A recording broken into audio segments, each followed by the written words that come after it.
the 6 questions that we're going to be asking this week. Oops. So genre. I'm using the word, you might say, I think I know what that means, but, let me help you out here. So, you're going to go to a movie, and somebody says, what genre is the movie?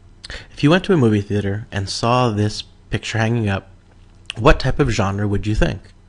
This is an image from the movie The Notebook.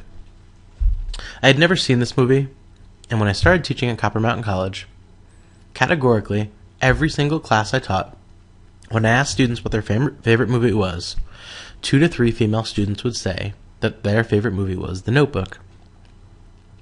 So eventually I said to myself, this has got to be a great romance, and I rented it to watch with my wife, and she loved it. So I want to thank everybody for recommending that movie. It's a great movie. But this is a romance. That's a genre.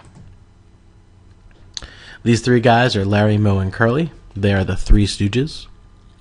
And they are in the comedy genre.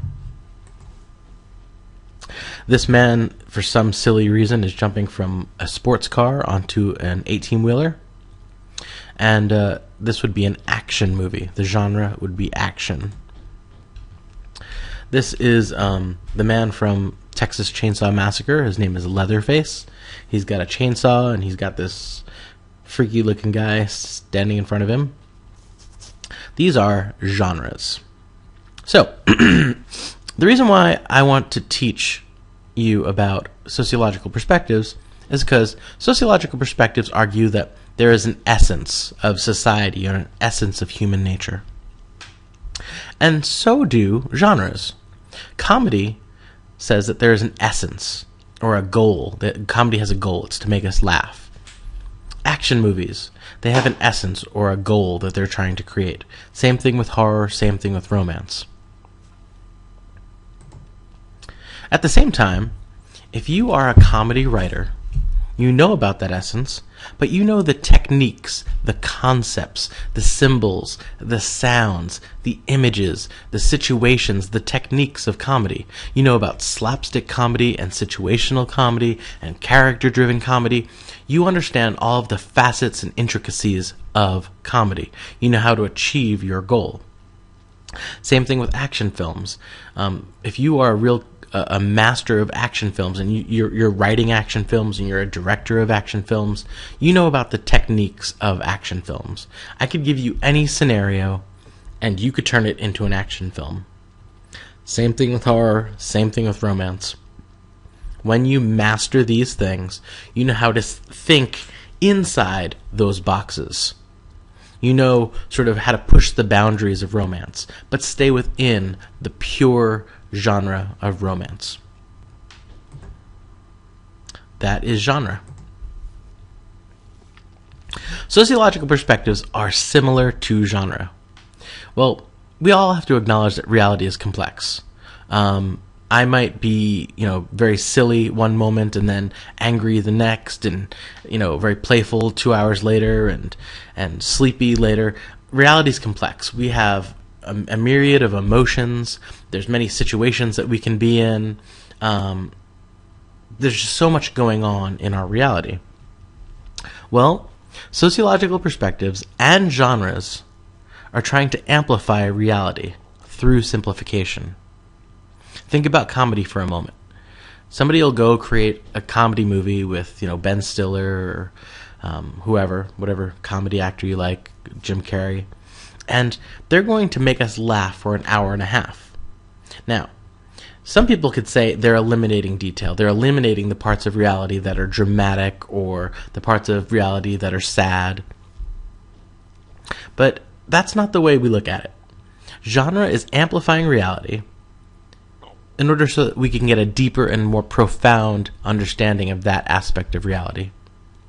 Jim Carrey is a master of comedy, and what he does is he goes deeper into that genre. He amplifies those aspects of reality in order to understand them better and make us, the viewer, understand that aspect, that slice of reality that's funny, better. Same thing with sociological perspectives. When I teach you the sociological perspectives in 20 minutes, you might say to yourself, these are simplistic, they're eliminating a lot of complexity of reality. You're right, they are, but they're doing it intentionally so that we get a more profound understanding of those aspects of reality that the sociological perspectives want to play up. Okay? It's sort of like suspending your disbelief. When you watch an action movie, you could sit there the whole time and say, "Oh, that's unbelievable, that's not possible."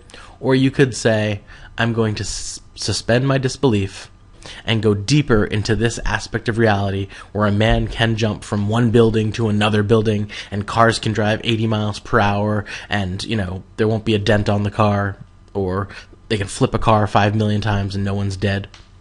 We suspend our disbelief. That's what we do with the genre. That's also what we're going to have to do with sociological perspectives. We do it to get a deeper understanding of that aspect of reality. Well, what else? We can apply sociological perspectives to reality, and we can apply genres to reality. If you are a real master of a genre, if you're a master of comedy, I can give you any single situation. I could say, scientists on Antarctica, and you should be able to write a comedy about that. I could be able to say, bowling, and you should be able to write a comedy about people bowling. Any situation I give you, any person, place, or thing, I say, go. If you've mastered the techniques of comedy, you should be able to apply your knowledge and create a comedy. Same thing with sociological perspectives. Any sort of person, place, or thing I give you, I should be able to say, apply the conflict approach. Or perspective, the conflict perspective.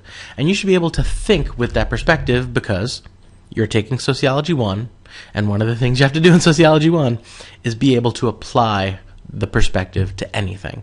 So I could say, going to an art museum, apply the conflict perspective. And you should be able to do that, just like a comedy writer can apply their knowledge of comedy to any person, place, or thing. Sociological perspectives and literary genres involve reducing complexity of reality to an essence. This goes hand in hand with the second bullet point, that we're amplifying certain aspects of reality. Last, we can synthesize sociological perspectives, and we can synthesize genres. You might be asking yourself, what is synthesis? Well, let me give you some examples of synthesizing genres.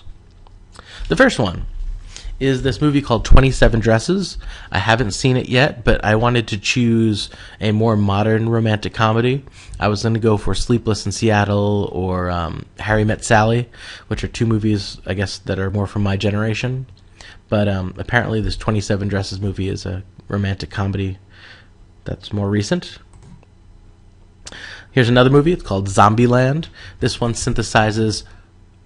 It's a zomromcom. It's a zombie romance comedy. That's 3 genres.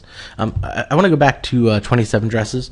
This is a synthesis of romance and comedy. It's not a pure romance. It's not a pure comedy. It's a romantic comedy. That's the synthesis. Zombieland, again, is a zomromcom, zombie romance comedy, synthesizing 3 genres. And the last one is one of my favorite television shows. It's called MASH. It was about the Korean War. And MASH is an unusual synthesis. It's a dramady. Drama and comedy. This television show was about the Korean War. War is hell. And what these folks had to do was they had to learn how to laugh in order to get by with the things that they saw in their life. So that's how they made the two synthesized together. War is hell, and how do you get through hell is you have to laugh, you have to smile, you have to have good people around you. So why do filmmakers synthesize genres? Why don't they just stay, pure comedy or pure romance or pure action? Why do we get Jackie Chan doing action movies that are also comedy? Why do we synthesize genres? Well, I'd like you to think about that with your classmates, and the reasons that you come up with, I want you to also say to yourself, the same reasons apply to sociological perspectives. We synthesize sociological perspectives. We will bring 2 oppositional perspectives together for the same reasons that they did it for MASH, and the same reasons they do it for romantic comedies. So go to your discussion board and talk about why we have romantic comedies, why we have dramedies, why we have Jackie Chan movies. And then I want you to reflect on the fact that we do the same thing for sociological perspectives. Sociological perspectives are different from genres, so I guess we're going to have to talk about how. First, literary and film genres do not debate whether the true essence of human life is comedy or drama.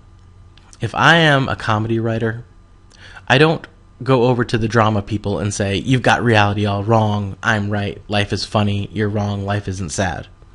They don't do that because they understand what they're doing. They're playing with what it means to be human. On the other hand, and this sort of makes me sad, classical sociological perspectives did debate whether the essence of human life was inequality or functionality. The debates that we talk about in classical sociology between the conflict and functional perspectives, they're the debates that people have between communism and capitalism. They're the debates that people have about human nature.